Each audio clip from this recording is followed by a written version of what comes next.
Jesus. Recording in progress. Welcome, welcome, friends. Okay.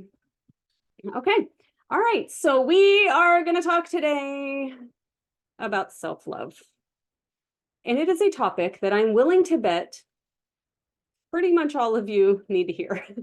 So let me actually close out Facebook here so I don't get any weird notification sounds while we're in the middle of our chat here. And like always, when we do our live trainings, please feel free to drop anything in the chat that you would like any questions.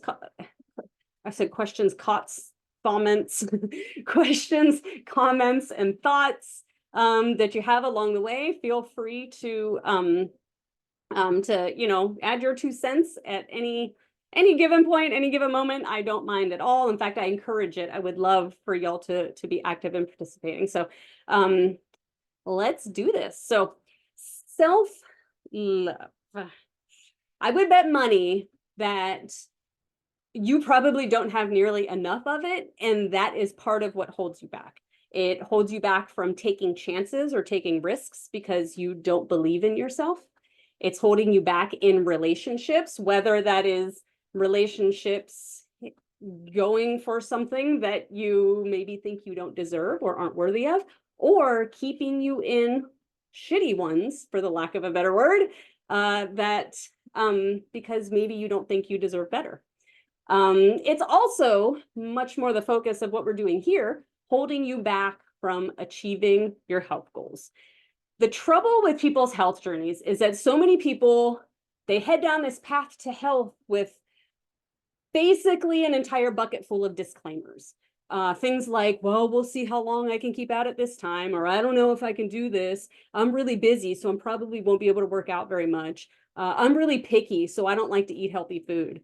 I've tried getting healthy a million times. Why will this be different? Joe, here, I know you do. I know you do it because I hear you do it. Those disclaimers are how you make it easier on yourself to explain why you failed. And yeah, I said why you failed, because you are planning your failure when you do that. You don't even start before you plan to fail. You put all those out to the world, you're hearing them, your mind is hearing them, you're believing them, and then self-fulfilling prophecy, you do. And good, Rachel, I'm glad that hit hard, because that was supposed to hit hard, because I know y'all do it. I hear it all the time. In powerlifting, as a powerlifter and a powerlifting coach, that's something we're really susceptible to. We're about to go for a new weight that we're about to lift, and we're like, oh, I don't know, we'll see. And it's like, well, great.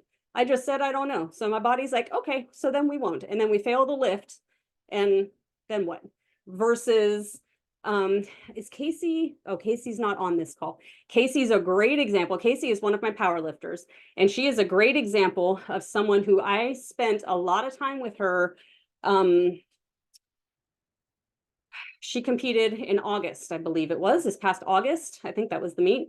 And we spent a ton of time where I was making her visualize her pulling this heavy ass deadlift that she was working towards. I wanted her to visualize every moment. I wanted her to see herself being successful. I wanted to see herself celebrating in whatever way she ends up celebrating when she gets it. I wanted her to see herself turning and looking at the white lights that tell us that the judges said that that was a good lift. I wanted her to see all of the success, because now you're planning your success. You're not planning for failure anymore. When you say, I don't know if I can do this, you are setting yourself up to fail. So what would you tell a 10-year-old who is about to take some big test and they say something to you like, oh, this test is going to be hard. I don't know if I'm going to pass it. Like, what would you be like? Well, you're right, you might fail. No, you wouldn't say that. The first thing you would say is, no, you've got to think positive, do your best, you're going to do great. So why don't you say those kinds of things to yourself? Why is that reserved for a kid? Why wouldn't you say it to yourself? Before I go on any further, I would love for everybody to head over to the chat and tell me one thing that you like about yourself. And I will wait however awkwardly long it takes. Tell me one thing you like about yourself. I'm just going to sip my water with my great Mio in it while I wait.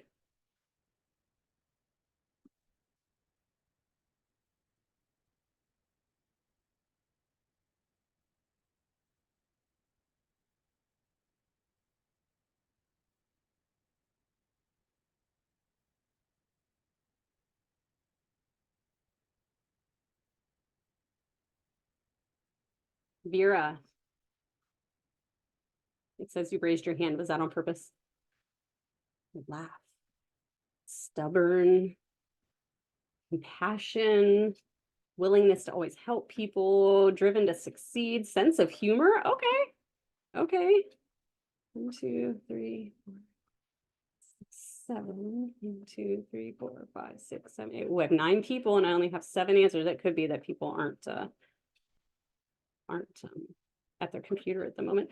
I'm wondering actually if there's a way that I can pin myself, because then in the recording it always comes out better. I'll do that while I wait for anybody else. Oh, Brienne says discipline.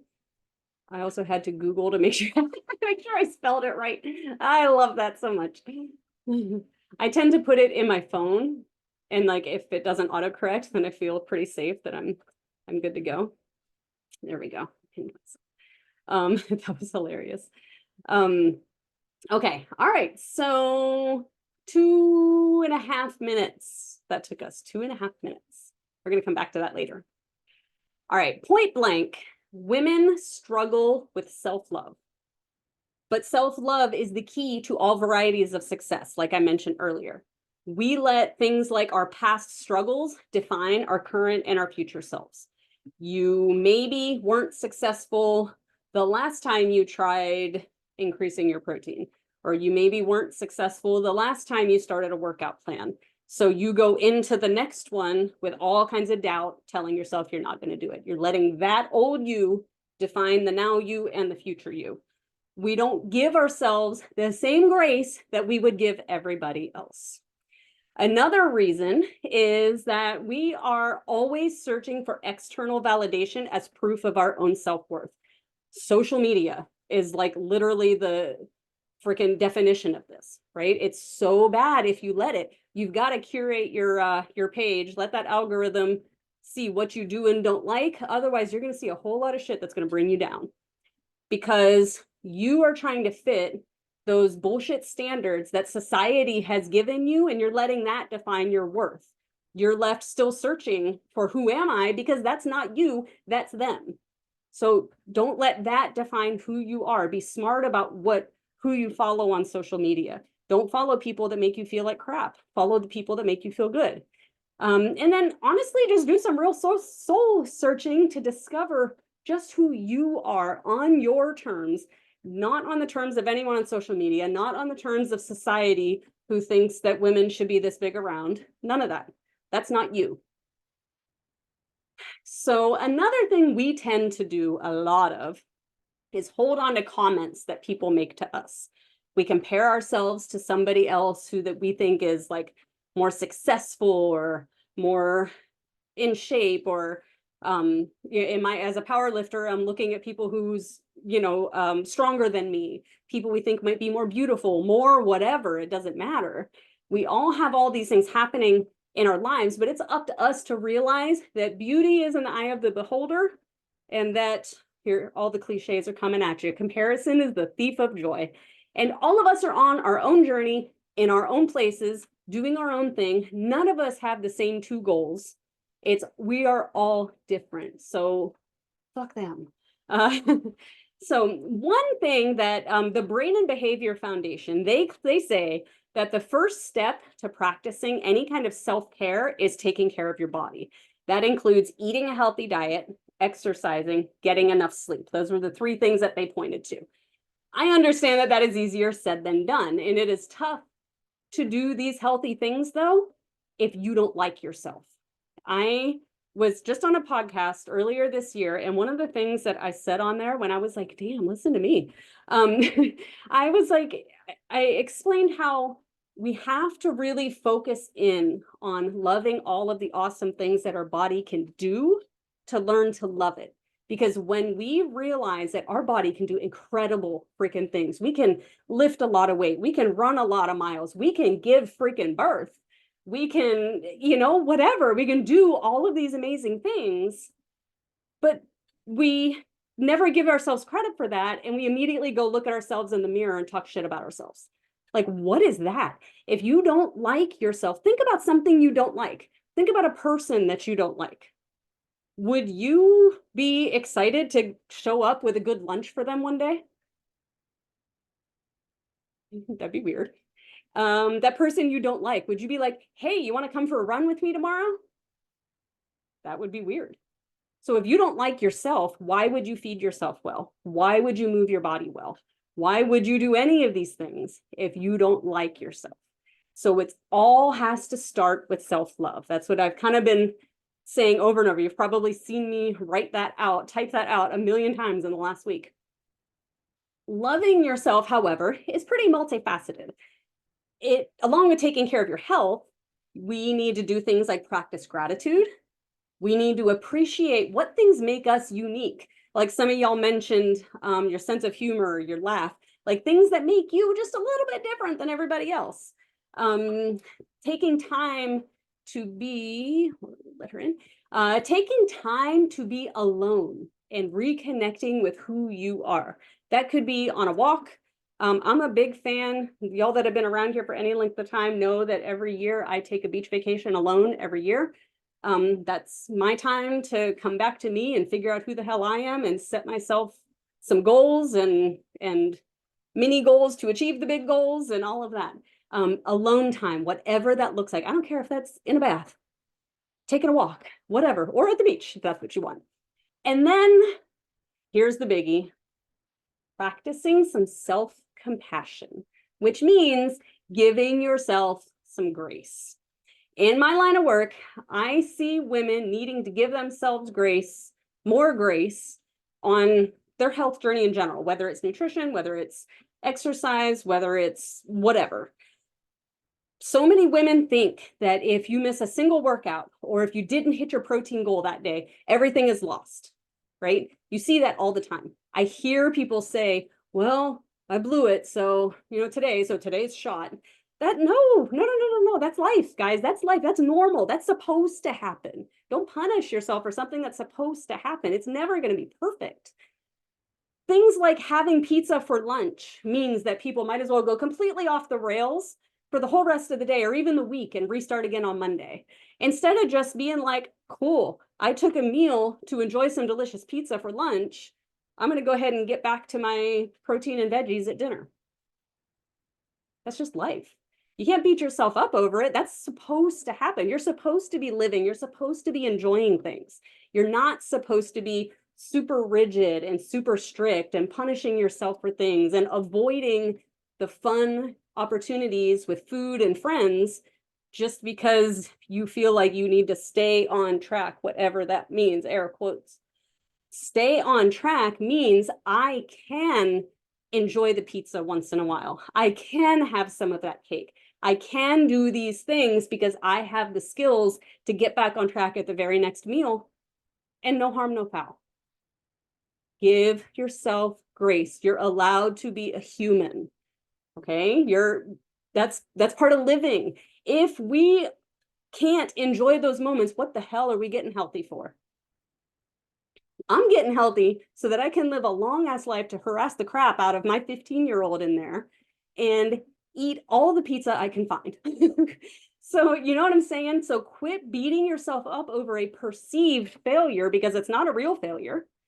Give yourself some grace to say, cool, but you know what? It's all right. I'm just going to get right back on track because I know what to do. I know the protein I need to eat. I know the veggies that I need to have. And I like myself enough to not talk shit on myself because I ate a meal. Sounds really silly when you put it that way. I had a meal, so now I'm mad at myself. Nah.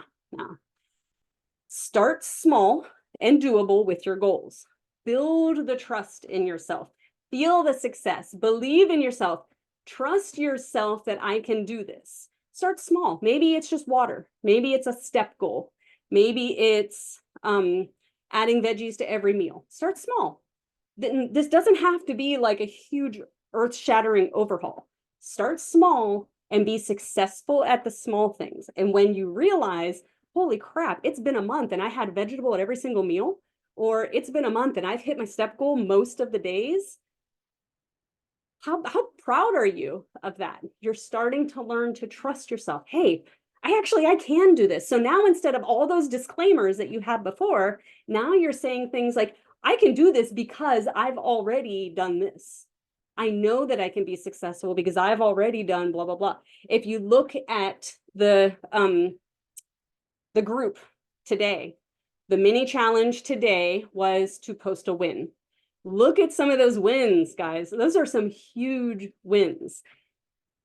Be proud of that. Be proud of yourself. And remember that when you have those moments of not so great, you can look back to, yeah, but I also did this. And you start to trust yourself. It's like throwing the baby out with the bathwater. Exactly, Vicky. That's exactly what I'm saying. It's like throwing the baby out with the bathwater. It's one meal and one workout at a time. Exactly it. I see it so often where that one meal or that one workout that either wasn't on target with whatever the goals were, people were like, oh, just whatever. I'm just gonna, throw it all out and I'll just start again next Monday or whatever it might be. No, it's just the very one meal at a time. Like she said, just the very next meal, you get back on. The very next workout, you do it. That's it. That's all it is. And it's okay. It's okay. So finally, last thing I want to mention is we have to practice loving ourselves. It's not something that's just going to happen.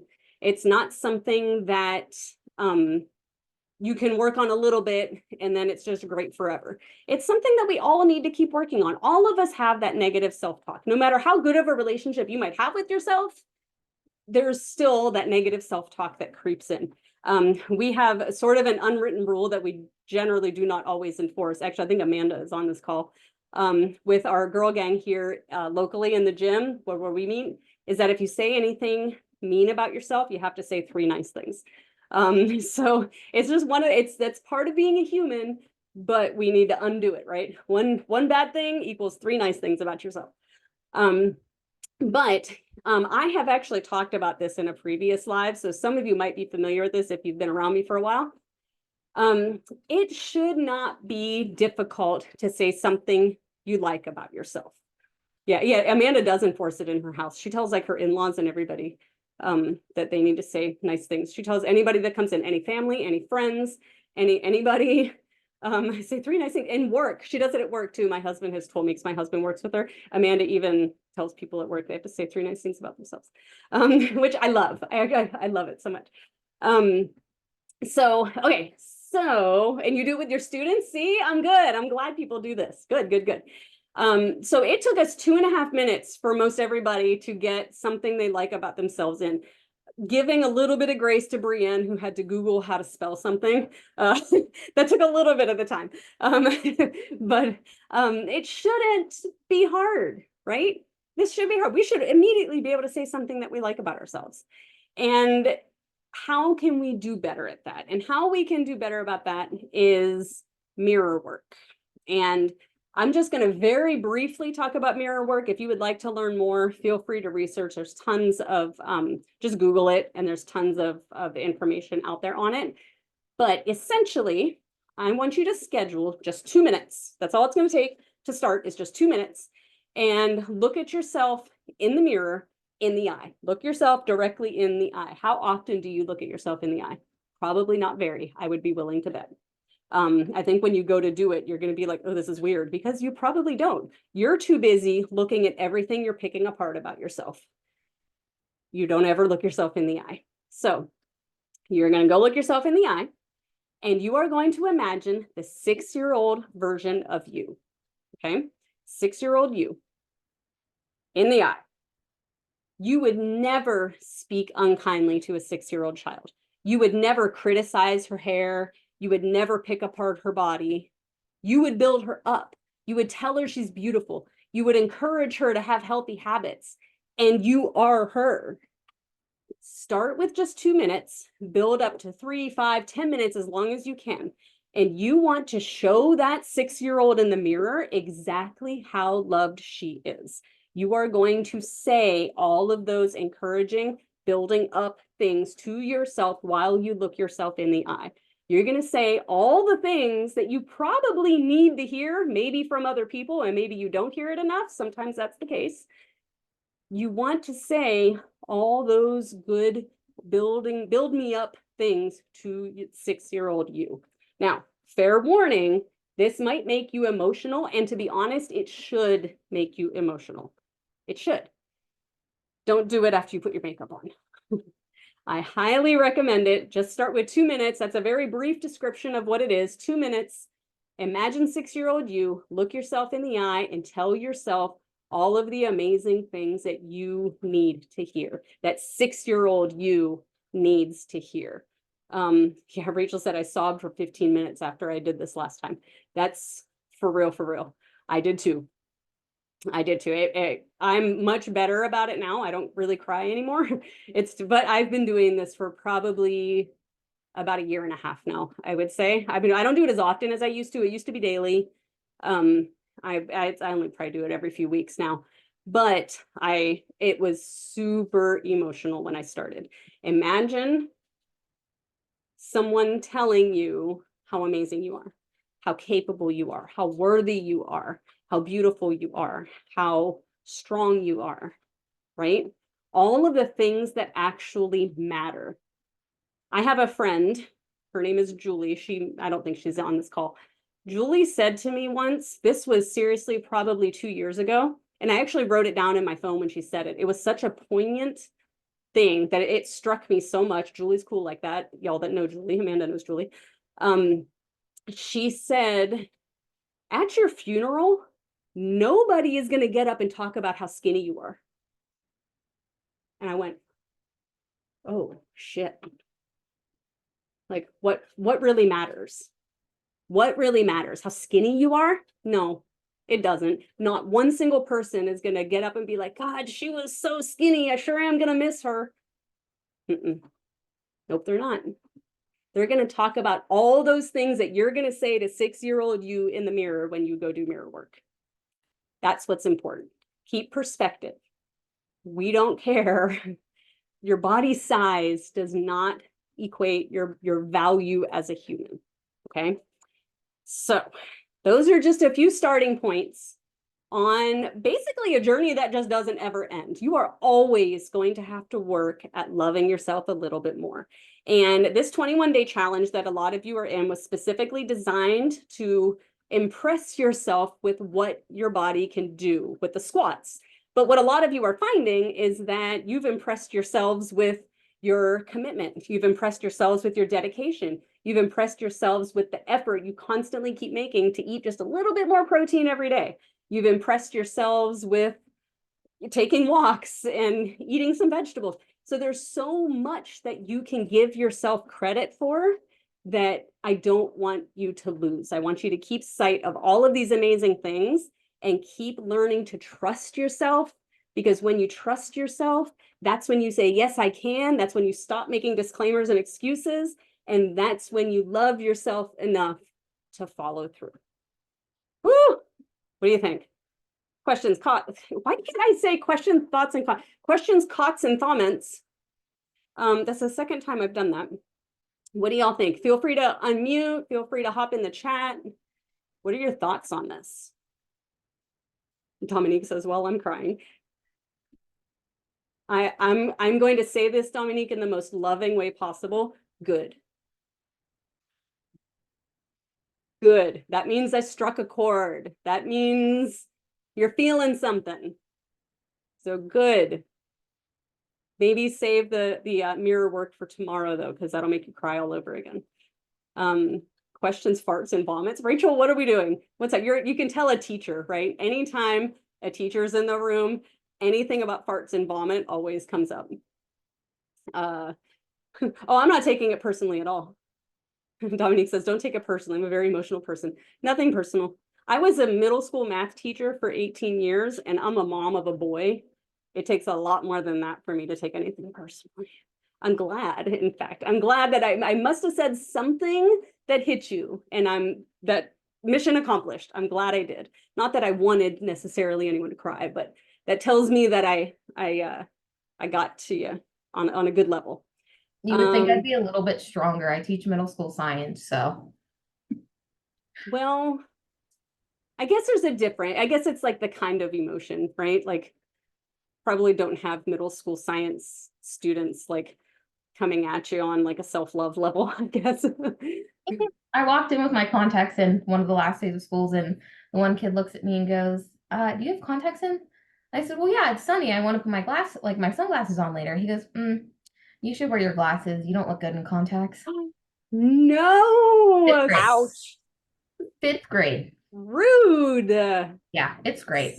So rude. I taught fifth most of my career. I taught for 18 years. Most of it was fifth, but I also did fourth for a while. And I was a coach for, I was a math coach for several years too. But the majority of those 18 years were in fifth grade. Fifth graders are that weird mix of like middle school, but not really. They still kind of want to please, but they still have that like clueless, like by high school or, you know, upper middle school, like they know not to say something like that. Like that's just disrespectful and rude. Elementary kids though, like they haven't really gained that filter yet. So like fifth graders are just right on that cusp, I swear. Okay, let's see. Thinking about the mirror work thing made me cry. I'm telling you, it does make you cry. Do it. Just 2 minutes. Promise yourself just 2 minutes. And then as you do it more, try to add a little bit of time, 2.5 minutes, 3 minutes, etc. Crying means it's true. Yep. I'll be interested to see how this works for me because I don't love myself at all. So I'm hoping this will be a good start to get going. Okay. Been going through a lot for the past couple of years, and I've just been trying to learn how to love myself, and it doesn't seem to just fall in place. And it won't, to be honest. Like it's definitely something you work on building up trust within yourself. Work up, even the, like I said, just start small, those little things. Try some mirror work. Maybe you can't get through 2 minutes. Maybe you only get 1 minute. That's okay too. You know, you just start somewhere, just start small. And, you know, I think there's a lot to be said for just the general self-care that we need to give ourselves permission to do because we love ourselves. And self-care includes all kinds of things, from taking a bath and a spa day and manis and pedis to self-care as in my nutrition needs to be good because that's how I take care of myself. I need to move my body well. I need to take a walk. I need to ask for help when I need help. That's self-care too. I did a live, I think I did. I'll have to look. I think I have another one that was specifically on just like ways of self-care. I might be making that up. I'll need to go back and look because it's been a long time. But I remember specifically though, talking about how things like asking for help is a form of self-care, and things that we don't consider. You know, we say self-care and we think like, you know, like I said, going to the spa or whatever as self-care, but it's those little mini self-cares. Sarah actually just commented, I think, was it yesterday, where she said her form of self-care yesterday was going in the car and screaming for 5 minutes or whatever, and she felt a whole lot better when she was done. Whatever works, whatever you need to take, but giving yourself those 5 minutes to go scream rather than continuing to stay wherever you were and having it bottled up, that's part of self-care, you know? So all of those little things, start small, give yourself grace, trust that you're badass enough that you can do it, and you'll slowly get there. And feel free to post in the group too at any point. Like if you have any like amazing like epiphanies or something, feel free to post in the group how it's going, post some things that you're doing, even any questions. She keeps it, oh my God, Sarah keeps a pillow in her office to scream into. Oh, I want to hug you, Sarah. I feel like you need hugs. You go do some mirror work because it sounds like you could use some. But Sarah's, you're an attorney, right? Isn't that what it is that creates the need to scream into a pillow at work? So, okay, so that's all I've got for you, friends. If there's anybody have anything else before we roll, anything else in the chat or to unmute? Hopefully you got some takeaways from here. Just like last week, I'm going to post in the group asking you what some of your takeaways were from this. And then I am going to be, I'll send the replay out to everyone in the challenge tomorrow. And then I will also post in the group asking if anybody else who's not in the challenge needs a link. I'll happily provide that to anyone. So feel free to send it to other people. It's not like a private thing. It'll be up on my YouTube. So feel free to send it to anyone else you think might want to hear it too. Oh, Vicky, thank you. That's so sweet. She says, you're beautiful. Thank you for the encouragement. Thank you. All right, guys. Well, if you're good, I'm good. I'm going to go I have a workout. I'm going to go deadlift. So I'm going to go get my workout in for the day. So have a great rest of your week. Winners coming up for the challenge next week. So stay active, finish strong, guys. Have a great, yeah, I just said that. Have a great rest of the week. I will see y'all in the group.